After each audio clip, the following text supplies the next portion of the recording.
आगे आओ दहाई को समझें। ये सबक लिया गया है मजमून रियाजी से, लेकिन उससे पहले हमें समझना ज़रूरी है कि हमारे हिंदुस्तान की नई तालीमी पॉलिसी जो कि 2020 में बनाई गई है क्या कहती है।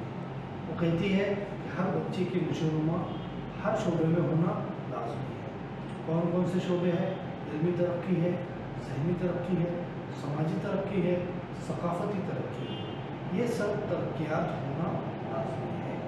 उसी के साथ मजमून रियाजी के सबक आओ दहाई सीखे में हम देखेंगे कि दहाई यानी क्या होता है। जैसे कि मैंने एक नंबर कहा, एक अदद कहा 10, इसमें दहाई के मुकाम पर 1 आता है और इकाई के मुकाम पर 0 आता है। तो दहाई का मुकाम क्या है? अगर हम 10 चीज़ों को इकट्ठा मिलाएं तो उन्हें हम 1 दहाई कह सकते हैं। 10 बंडल, 10 मोती।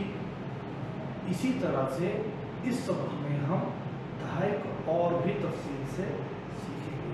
तो चलिए आइए शुरू करते हैं और देखते हैं सबक दहाई को